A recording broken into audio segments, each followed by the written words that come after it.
My name is Maria Carriel and I am a college student and again, hopefully a good storyteller. Today I have a story for all of you and this is about a kid named Epaminondas. So it goes like this. Epaminondas and his mother lived on one side of this very big hill, and then on the other side of the very same hill lived Epaminondas' grandparents. And as his grandparents loved him very, very much, every time he will go visit, they will give him something to take back home. So one day, Epaminondas was at his grandparents' place, and his grandma had just baked a cake. This cake was yellow, it was round, it looked just like the sun in the sky. It was freshly out of the oven and it smelled delicious. So Epaminondas was thrilled. He was so excited. His grandma cut him a piece and then gave it to him. And he said, Granny, I won't drop even a crumb of it on the way back home. And so he started walking back home and grabbed the cake in his hand and tightened up his fist. And he was walking so carefully. Like he didn't get distracted by the trees, by the birds in the sky, by the fishes just swimming in the river. He just walked straight back home, each time tightening his fist a little bit more because he didn't want to drop a crumb of it. So once he got home, his mother saw him and asked Epaminondas, "Oh, what do you have there?" And Epaminondas said, "Cake, Mama. Grandma gave it to me." And so Epaminondas opened up his fist, but there was no cake in there. It was just a fistful of crumbs. And so his mother sighed and said, "Epaminondas, sometimes I think you don't have the sense you were born with. That's not the way you carry cake, son. Now listen carefully. I will teach you how to carry cake." And so Epaminondas was paying attention, right? And she said, "Okay, you grab the cake, then you wrap it up in leaves, you put it in your hat, then you put your hat in your head, and then you come back home. Now, will you remember that, Epaminondas?" "Yes, Mama, I'll remember." And with this, next time he was at his grandparents' place, his grandma had just churned butter. It was fresh, it was golden, it smelled really good. And Epaminondas could already picture himself as spreading the butter on some really nice bread. And we know he will be hungry after all that walking. And so Epaminondas said goodbye to his granny, grabbed the butter, and this time he knew exactly what to do. So Epaminondas grabbed the butter, wrapped it up in leaves, put it inside his hat, put his hat in his head, and then proceeded to walk back home. And that day, the sun was doing its thing, all right? It was shining so bright over the trees, over the river, over the bushes, and of course, over Epaminondas' head. And so the butter was getting warmer and warmer, and it started melting. So drops of it were falling from his forehead all the way through his whole face, and like they even reached his shoes. But Epaminondas just kept on walking because that was the way to carry butter, and he knew what he was doing.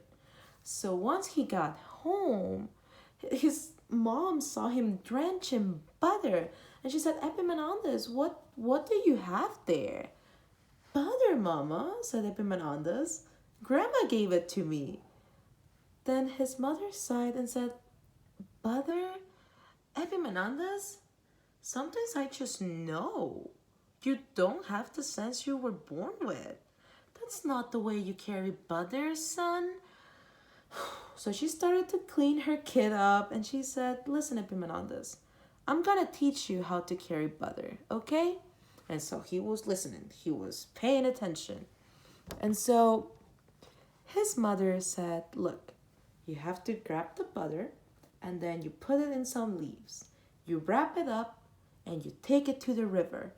And then you put the butter in the river and you sink it in the river, and you sink it again, just to make sure it remains cold. And then you take it out and come back home.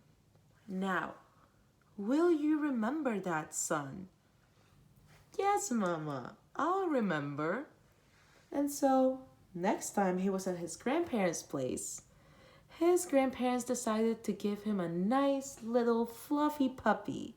And this puppy was so cute, and Epaminondas was so excited about having a new buddy. And he knew just what to do to take him home. So he grabbed the puppy, he wrapped it up in leaves, and then he went to the river. And he sunk the puppy in the river. And he sunk the puppy again to make sure that it will remain cold, right? And so he then took the puppy out and went back home. Once he got home, though, his mother saw the puppy trembling. And she said, Epaminondas, what do you have there? A puppy, Mama, he said. Like, Grandma gave it to me. His mother sighed and said, Epaminondas, that's not the way you carry a puppy. And so she grabbed the puppy, grabbed a towel, and started to dry the puppy off.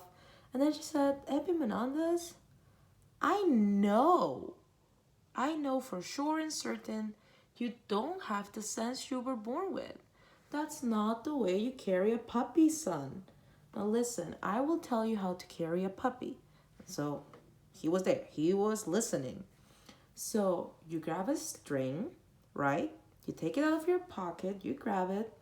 You tie one end and put it in the neck of the puppy. And then you tie the other end to your wrist. And then you walk back home. Now, will you remember to do that, Epaminondas? Epaminondas said, yes, Mama, I'll remember. So the next time he was at his grandparents' place, his grandma had just baked bread. It was toasty, it looked good, it was great, and Epaminondas will be hungry after all that walking, right? And this time, he knew exactly what to do. So he waved goodbye to his granny and took out a piece of string. He tied one end to the loaf of bread and put it in the ground. And then he tied the other end to his wrist, and then he just walked back home, right?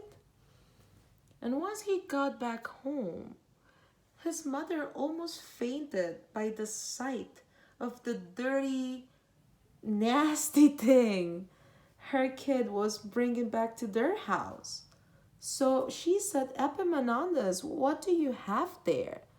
And Epaminondas said, bread, Mama. Grandma gave it to me.